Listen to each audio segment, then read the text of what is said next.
ficar só na letra, viu? Pode ficar só na letra. Dias a vencer, sempre triste, sem ti, sem ter esperança e prazer. Mas existe alguém que promete ajudar-te, força na alma trazer. Não desistir, Cristo vem logo, breve aurora de raiar. Não desistir, Cristo vem logo, não desistir, Ele virá. Esse mundo eu sei, já não vai muito longe, mas em breve virá. Minha fé em Deus, sim, está bem firmada. Jesus logo vai regressar. Não desistir, Cristo vem logo, breve aurora há de raiar. Não desistir, Cristo vem logo, não desistir, Ele virá.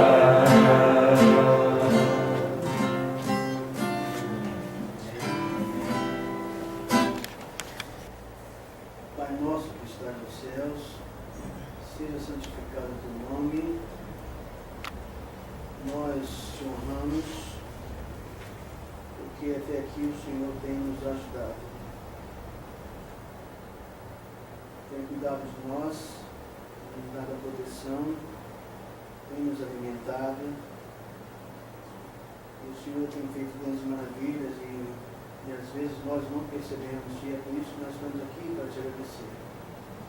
Senhor Deus, mas as labutas do dia,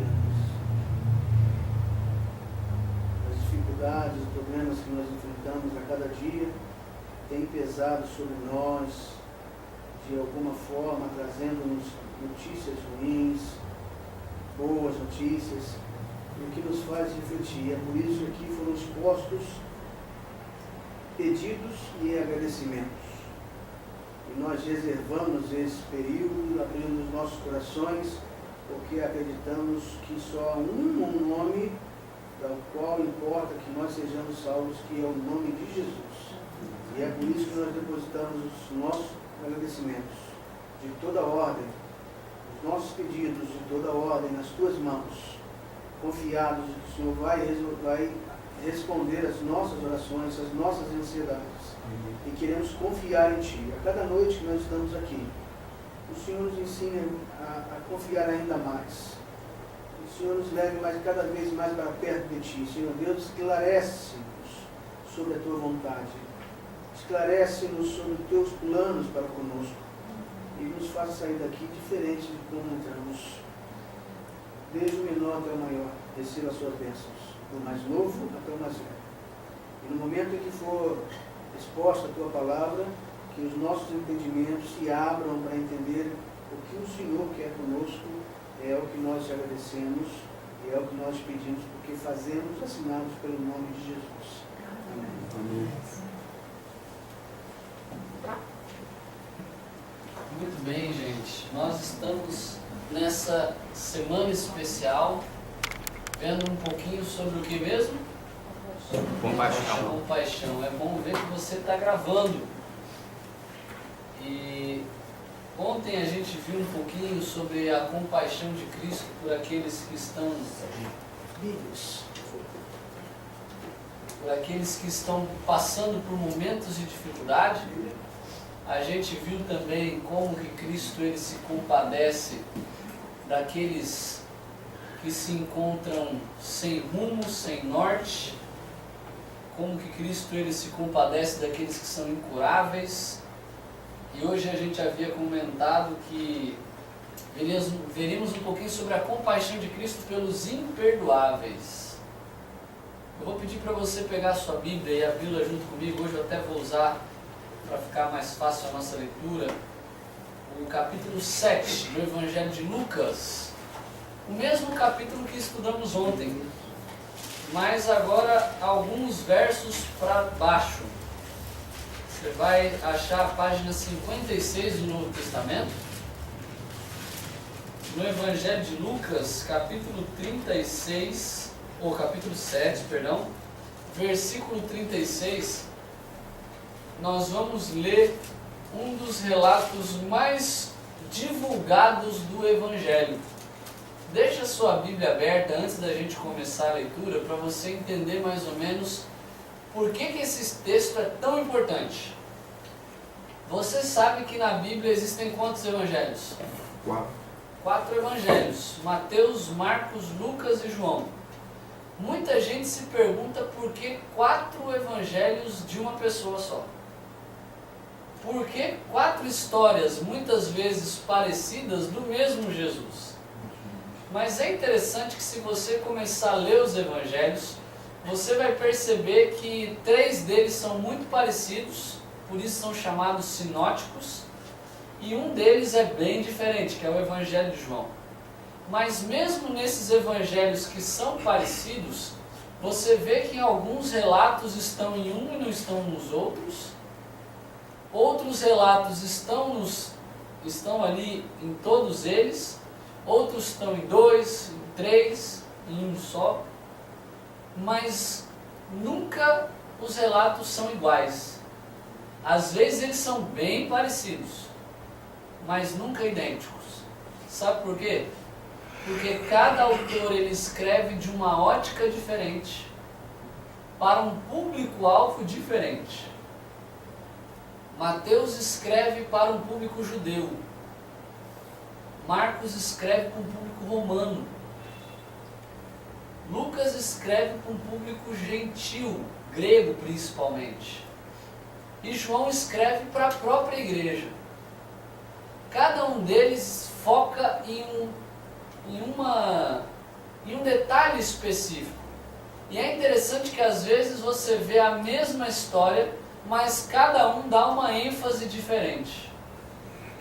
E se tem uma coisa que chama a atenção, é que quando uma história aparece nos 4 evangelhos, você pode saber que aquele episódio de fato foi muito importante para todos ali.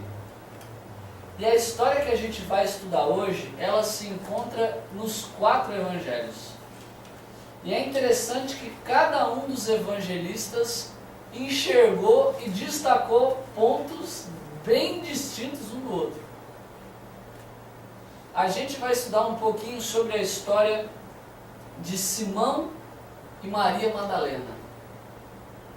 Mas é bacana porque se você lê a referência de cada uma das histórias, você vai perceber que para Mateus uma coisa chamou a atenção, para Marcos, que escreve da ótica do apóstolo Pedro, outra coisa chamou a atenção, para Lucas outra coisa e para João outra coisa completamente diferente. E a gente vai ler esse episódio agora dentro da perspectiva de Lucas. A partir do verso 36, vou pedir Nilo, você lê pra gente? Pode ir lendo aí. Até quando eu parar. Até eu pedir para você parar, mas deixem a Bíblia aberta que a gente vai aos poucos depois continuando o texto. Pode ler pra gente. Convidou um dos fariseus para que fosse jantar com ele. Jesus, entrando na casa do fariseu, tomou lugar na mesa. E eis que uma mulher da cidade, pecadora, sabendo que ele estava à mesa na casa do fariseu, levou um vaso de alabastro com unguento. E estando por detrás de seus pés, chorando, regava-os com suas lágrimas, e os enxugava com os próprios cabelos, e beijava-lhe os pés e os ungia com unguento. Ao ver isto, o fariseu que o convidara disse consigo mesmo: Se este fora profeta, bem saberia quem e qual é a mulher que lhe tocou, porque é pecadora. Dirigiu-se Jesus ao fariseu e lhe disse: Simão, uma coisa tenho a dizer-te. Ele respondeu: Dize, mestre. Certo credor tinha 2 devedores. Um lhe devia 500 denários e o outro 50. Não tendo nenhum dos 2 com que pagar, perdoou-lhes a ambos. Qual deles, portanto, amará mais? Respondeu Simão: Suponho que aquele a quem mais perdoou. Aí Jesus falou: Julgaste bem. Faz uma pausa por aí. Respira. Pode parar. Daqui a pouco a gente continua. O Evangelho de Lucas, ele contrasta um ponto que os outros não mostram. O Evangelho de João, por exemplo, fala pra gente que esse episódio aconteceu 6 dias antes da celebração da Páscoa. Ou seja, era prévia do chamado Domingo de Ramos, porque o Evangelho de João fala que no dia seguinte, Jesus ele entra em Jerusalém e as pessoas querem aclamá-lo como rei. A Bíblia também conta pra gente, por exemplo, que o Evangelho de João mostra para nós que essa celebração tinha uma razão específica e que algumas pessoas especiais estavam nesse banquete que havia sido dado por Simão. O Evangelho de Marcos e Mateus, por exemplo, falam para a gente que isso aconteceu na cidade de Betânia e que a razão pela qual Jesus estava ali era porque ele havia curado Simão o leproso. Simão, que é quem oferece o banquete, a Bíblia fala pra gente, o Evangelho de Lucas dá esse detalhe, que ele era o quê? Fariseu. E é interessante que cada um deles coloca a história dentro de um contexto não cronológico. No Evangelho de Lucas, que é um evangelho escrito para as minorias, para os rejeitados, você vê que o texto aparece exatamente abaixo de uma crítica que as pessoas estavam fazendo de que Jesus se relacionava e comia com pecadores. E quem que eram as pessoas que acusavam Jesus de que ele se aliava e se aproximava de gente ruim e pecador? Os fariseus. E o Evangelho de Lucas, que é um livro escrito exatamente para mostrar que Jesus era uma pessoa completamente sem preconceito algum, ele mostra que Jesus ele jantava, comia, andava tanto com pecadores quanto aqueles que se achavam que estavam acima dos pecadores. O texto fala que Jesus ele faz uma crítica àqueles que diziam que ele se relacionava com os pecadores, mas logo em seguida o texto fala que um fariseu convidou Jesus para jantar na casa dele. E ele também vai. Jesus ele se relaciona com todo tipo de pessoa. Os outros evangelhos vão pintando o quadro com alguns detalhes a mais. Por exemplo, o Evangelho de João também fala para a gente que estava nesse banquete Lázaro. Lázaro era uma pessoa que Jesus havia alguns dias antes ressuscitado, chamado de dentre os mortos. E que ele estava nesse banquete também para celebrar a ressurreição de Lázaro. A Bíblia conta que nesse jantar estava presente as irmãs de Lázaro. Uma delas possivelmente estava preparando o jantar, que era Marta. Marta era ligada no 220, né? Não parava. E possivelmente estava ali ajudando a preparar as coisas. O Evangelho de Lucas não fala pra gente quem era essa mulher que se aproxima dos pés de Jesus, mas os outros evangelhos falam que essa mulher era Maria Madalena, irmã de Lázaro e Marta, da qual Jesus havia expulsado 7 demônios. A tradição cristã também tem apresentado Maria Madalena como sendo a mesma mulher que Jesus havia perdoado de adultério. Não há uma confirmação clara do texto bíblico, mas muitos tentam ligar os relatos e apresentam essa mulher como sendo a famosa mulher adúltera. Por isso ela tinha muito a que agradecer a Jesus. E alguns comentaristas até ligam um laço de parentesco de Maria Madalena com o próprio Simão. O que ajuda a gente a entender o quadro um pouco melhor. Por quê? O texto bíblico fala que Simão havia preparado um jantar especial para celebrar que ele estava agora de volta ao convívio da sociedade. Para você entender, a lepra nos tempos de Jesus era a pior coisa que podia acontecer com alguém. Hoje a gente tem algumas doenças que as pessoas têm um estigma muito grande, como por exemplo a AIDS. Apesar de que muitos preconceitos já foram trabalhados, mas ainda existe muita gente que tem muito preconceito com relação à AIDS.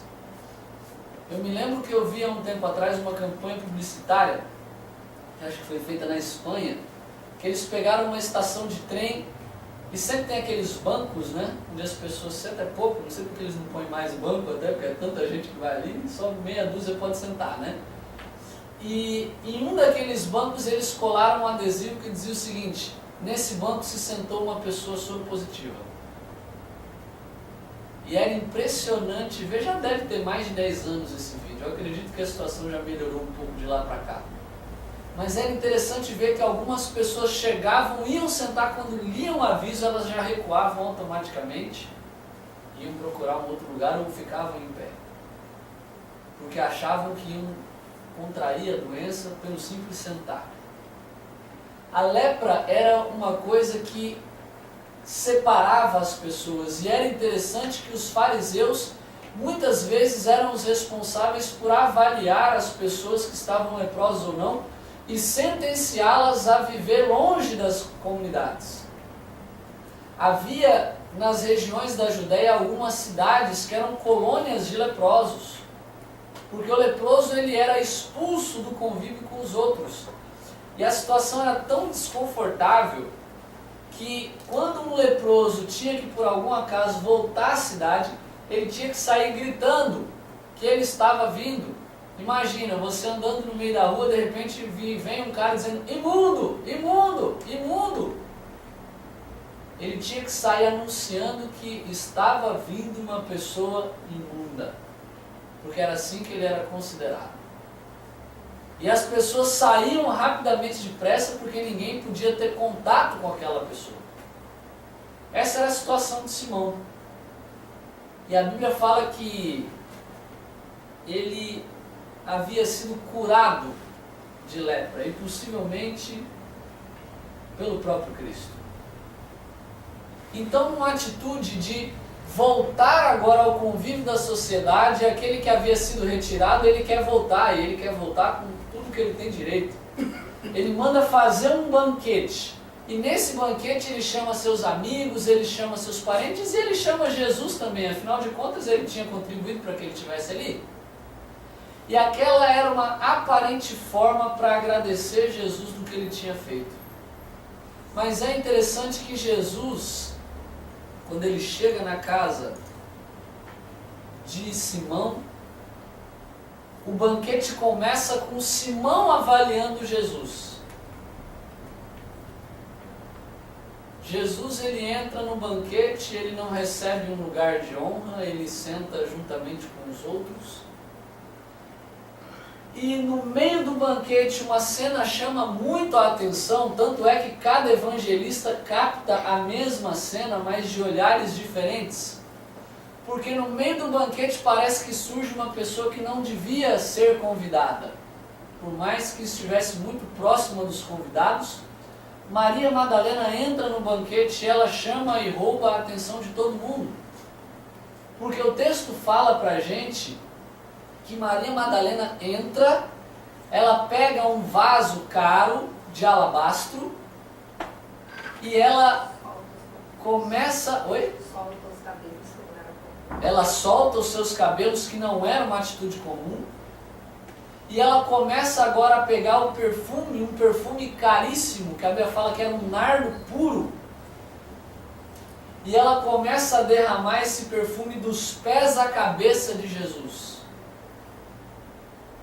E num ato de gratidão, mas acima de tudo de humilhação, ela se ajoelha aos pés de Jesus e ela começa aos prantos a chorar aos pés de Cristo, tentando de uma forma frustrada secar os pés de Jesus, porque enquanto ela está tentando enxugar os pés com seus cabelos, ela continua molhando cada vez mais o pé por meio de suas lágrimas. A cena chama tanto a atenção que Mateus e João focalizam no aspecto que o desperdício chama a atenção. Mateus e Marcos, eles começam a descrever que os discípulos começaram a ficar incomodados com o desperdício daquela mulher. João, mais incisivo um pouco, ele dá nome aos bois e ele fala que quem ficou incomodado era Judas Iscariotes, o tesoureiro do grupo, que ficou incomodado porque ele achou que aquele dinheiro poderia entrar no bolso dele, porque a Bíblia fala, João faz questão de falar que ele roubava o dinheiro do grupo. E a Bíblia descreve que Judas, quando vê aquela cena, ele fica incomodado e ele aponta para o aparente desperdício daquela mulher. Ele fala, mestre, manda essa mulher parar porque ela está gastando... Olha, você vê como é que é. Judas devia ser meio contador, né? Ou não? Não, você acha, né? Olha, de história. o Isaac e o Cláudio estão defendendo a minha ideia aqui, Serginho. Você está em maus lençóis agora. Eu lancei uma hipótese aqui, estou vendo que eu tenho defensores dela. A Bíblia fala que Judas ele fica incomodado e no aparente ato de piedade ele fala, mestre, censura, manda essa mulher parar. Você vê que ele tem a tabela de valores na cabeça dele, né? Ele fala, mestre, ela está desperdiçando um perfume que custa 300 denários. O denário era o valor de um dia de trabalho. Ou seja, o que essa mulher está desperdiçando é um ano quase inteiro trabalhando, mestre. E aí você vê uma falsa piedade de Judas quando ele fala, quantos pobres poderiam ser auxiliados com esse dinheiro? Aí João vai na jugular, depois ele fala, não estava preocupado com o pobre, ele estava preocupado era com ele. E você vê que os evangelistas eles vão em um foco, o foco do desperdício de dinheiro. Mas é interessante que Lucas, que depois pesquisa, Lucas não foi uma testemunha ocular, ele ouviu essa história de uma outra pessoa, mas que viu essa cena e o que chamou a atenção não foi o desperdício, foi a atitude de Simão. Enquanto os outros estão preocupados com o desperdício do perfume, o Evangelho de Lucas ele mostra que Simão agora ele olha a reação de Jesus e aquilo começa a consumi-lo, porque Simão estava ali de aparência. Sabe aquela pessoa que quer viver uma aparente santidade? Esse era Simão. Quando Simão ele vê aquela cena, ele enxerga da ótica do pecador superior. Aquele que sempre acha que o outro é mais pecador que ele. Ele começa a pensar no seu coração o verso... Deixa eu ver. Verso 39. O verso 39 mostra pra gente aquilo que passava na mente de Simão. Se esse fora profeta, bem saberia quem e qual é a mulher que lhe tocou, porque é pecadora. Muitos comentaristas pegam esse verso para dizer que Simão fora um dos grandes responsáveis que havia aliciado essa mulher ao pecado. Que ele a conhecia na sua intimidade. E alguns chegam a sugerir aqui até um suposto caso de abuso familiar. Que Simão havia abusado daquela moça no início, e esse início de vida de abusos havia feito com que ela tivesse entrado numa vida de devassidão e pecado. Simão ele olha para aquela cena, ele tem ali Jesus como seu convidado, mas ele não enxerga Jesus como seu Salvador. E Simão ele começa a olhar para Jesus e ele faz a sua leitura de Jesus, coitado, sem saber que Jesus já estava lendo ele muito tempo antes. Ele começa a questionar o poder de Cristo, ele começa a questionar a autoridade de Cristo por meio do seu olhar presunçoso. E aqui a gente tem um contraste, como o homem olha o pecador e como Cristo olha o pecador. É interessante que aos olhos do ser humano, o pecado do outro é sempre pior do que o próprio pecado. Aquilo que eu faço de ruim sempre vai ser movido por uma desculpa muito bem convincente. Mas aquilo que o outro faz de ruim sempre vai ser resultado da falta de vergonha na cara, de uma decisão rebelde e obstinada. Já percebeu que a gente nunca julga os outros com o mesmo parâmetro que nós julgamos a nós mesmos? Ou vai dizer que você assume seus erros com a mesma facilidade com que você julga os erros dos outros? Se o seu empregado chega atrasado, ele é descomprometido, ele não se importa com a empresa. Mas se você chega atrasado é porque o trânsito estava ruim, porque houve um problema dos mais variados, não pelo seu descaso. A gente nunca coloca as mesmas pessoas no mesmo parâmetro que a gente. E Simão não era diferente. Simão ele olha para aquela mulher e ele fala, se Jesus soubesse quem ele era, se este fora profeta, saberia quem é essa mulher. Saberia quão pecadora ela é. E é fantástico que Cristo, ele entende isso. Mas Cristo, ele nunca devolve na mesma moeda. É interessante que Jesus, quando ele lida com o pecador, o ser humano sempre aponta o pecado. Mas Jesus, que é aquele que tem plenas condições de apontar o pecado e já chegar assim com aquela voadora bem no meio dos peitos, né? Jesus poderia ter falado para os 4 cantos da casa, Simão, quem é você, cara? Quem que você pensa que você é? Você está aí numa aparente santidade, mas você iniciou essa mulher numa vida de pecado. É mais ou menos o que a gente está vendo hoje no cenário político, né? Não, fulano não pode acusar de corrupção porque ele também é corrupto. E a gente tem o sujo falando do mal lavado. Era o que Simão estava fazendo.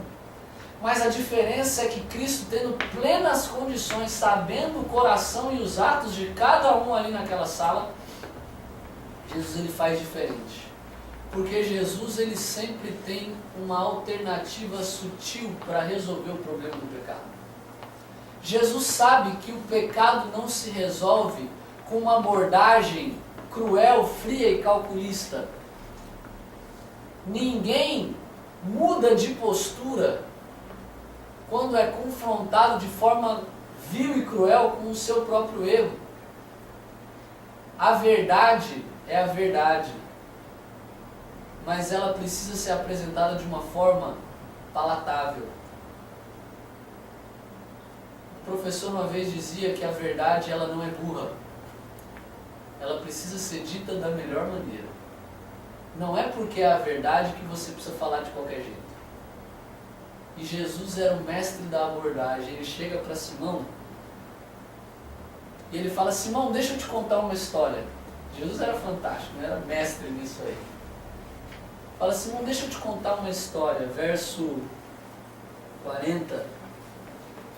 E Simão, de prontidão, fala, diga, mestre.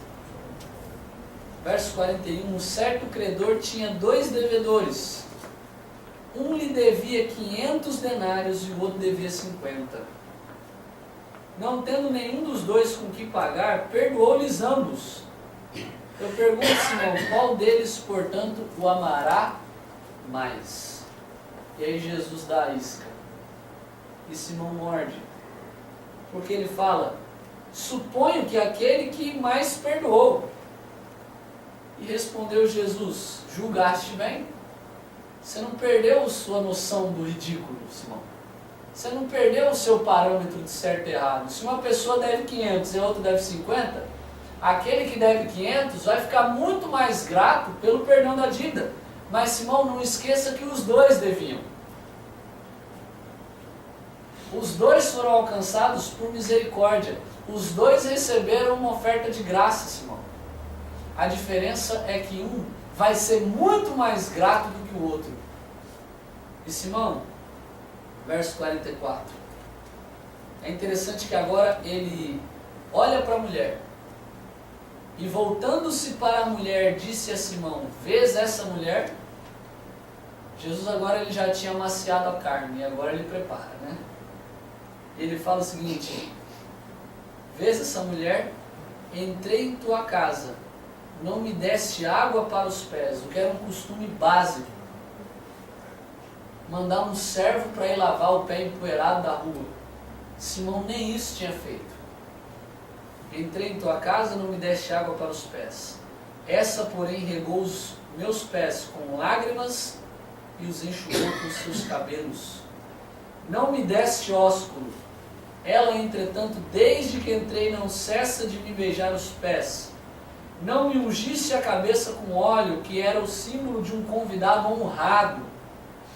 Alguém que na situação de Jesus deveria ser ungido com óleo, por gratidão àquilo que ele havia feito a Simão. Não me ungisse a cabeça com óleo, mas esta com bálsamo ungiu os meus pés. Por isso te digo, perdoados lhe são os seus muitos pecados, porque ela muito amou. Mas a quem pouco se perdoa, pouco ama. Então disse a mulher: perdoados são os seus pecados. Jesus mostrou para Simão que ele havia enxergado da ótica errada, que Simão começa lendo Jesus, mas Jesus já tinha feito a leitura dele. Simão, você está aparentando uma coisa, mas você não há arrependimento algum em você. Parece que você não aprendeu nada com essa lepra que você teve. Os outros evangelhos, Marcos e Mateus, eles fazem questão de falar que quando Jesus fala com aquela mulher, ele incentiva a atitude dela e ele fala o seguinte: olha, onde o evangelho for pregado, a sua história vai ser contada. Você imagina que negócio fantástico? Em todas as partes do mundo, a história de Maria Madalena está se tornando conhecida porque ela ofereceu tudo o que tinha aos pés do seu Salvador. Quem muito é perdoado, muito ama o Salvador. Quem pouco é perdoado, pouco ama. Quem acha que não tem necessidade de perdão, não ama nada. A história de Lucas termina dizendo que os que estavam com ele à mesa começaram a dizer entre si: quem é esse que até perdoa pecados? E Cristo termina dizendo para aquela mulher: a tua fé te salvou. Vai-te em paz. Eu acho essa palavra fantástica. Paz. Aquela mulher havia chegado aos prantos aos pés de Cristo. Grata, com um coração rasgado. E ela sai experimentando a paz que excede todo entendimento. Sabe por quê? Porque ela tinha tido um encontro com o príncipe da paz. Quem muito ama é porque foi muito perdoado. E sabe o que é o interessante? Esse grande perdão, ele é oferecido a todos nós. Porque quando a gente olha para a gente, quando a gente olha para a nossa natureza, a gente precisa de muito perdão. Não existe ninguém melhor do que o outro. Diz que a gente não pode se julgar melhor do que aqueles que pecam diferente da gente. Quando a gente olha para a nossa própria natureza, a gente percebe que a gente precisa mais de muito perdão. Quem é muito perdoado, muito ama. Cristo mostrou compaixão para aqueles que aparentemente eram imperdoáveis. Aquela mulher, para a sociedade que ela vivia, havia chegado numa rua sem saída. As pessoas achavam que não tinham mais solução para ela. Mas, parafraseando um cantor popular nosso, não existe rua sem saída para quem sabe olhar para trás. Aquela mulher enxergou o caminho de volta na pessoa de Cristo. E para todos aqueles que estão dispostos a olhar para Cristo, existe perdão. Hoje nós somos confrontados com a atitude de duas pessoas.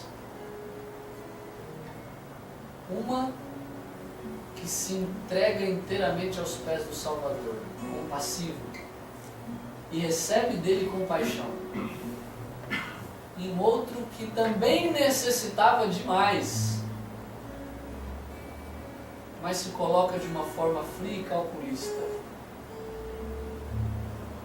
Que você possa fazer como essa mulher, entregando aos pés do Salvador compassivo tudo aquilo que você tem, abrindo seu coração aos prantos, em gratidão por tudo aquilo que Ele faz para você. Que nessa noite você perceba que Cristo Ele também exerce compaixão para os imperdoáveis. E que na verdade só é imperdoável aquele que não quer perdão. Não existe pecado tão ruim ou tão profundo que não possa ser perdoado. É interessante que a Bíblia fala do chamado pecado contra o Espírito Santo. Ela fala que esse pecado é imperdoável, mas ele não é um ato. Ele é uma constante atitude de dizer não às inúmeras ofertas de perdão. Ele não é perdoável, não é porque Deus não tem capacidade ou poder para perdoá-lo, mas é porque simplesmente a pessoa não quis ser perdoada. E nem Deus Todo-Poderoso pode fazer uma coisa por você que você não quer que seja feita. Principalmente no que se refere a perdão. Que você nessa noite escolha ser muito perdoado. Que a graça e a compaixão misericordiosa de Cristo te alcance mais uma vez. Que você abra o seu coração para Ele, contando as piores coisas que passam dentro do seu ser, clamando para que Ele possa te perdoar, clamando para que Ele possa mudar a sua natureza ruim, para que você possa amá-lo muito, porque quem muito foi perdoado, muito amou. Que nós possamos ver que aos olhos de Cristo todos são perdoáveis e que não existe rua sem saída para quem sabe olhar para trás, para quem sabe olhar para Cristo, porque independentemente da direção no caminho que estamos seguindo, porque Cristo é o caminho, a gente escolhe se vai andar na direção dele ou na direção oposta. Mas a questão é que a cada passo que a gente dá, existe uma opção de retorno. Possamos experimentar essa graça e esse perdão maravilhoso. E desfrutar da paz que apenas o Príncipe da Paz pode nos oferecer. Vamos cantar? Número 21.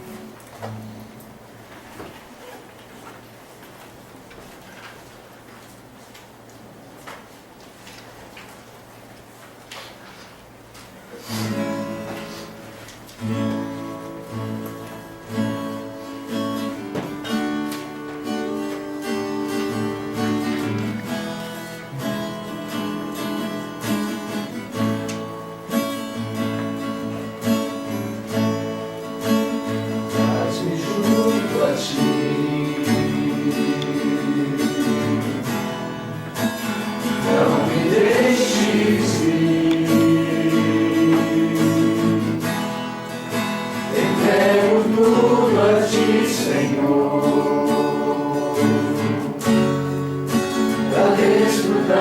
do seu amor. És meu bem-querer. Não há mais ninguém, pois nada posso comparar. O teu abraço a me embalar. Guia-me, Senhor, traz-me junto a ti.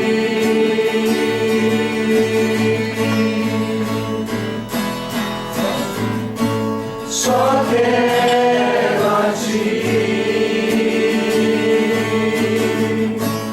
És tudo que eu preciso. Só quero a ti. Contigo quero estar. Traz-me junto a ti. Não me deixes ir. Entrego tudo a ti, Senhor,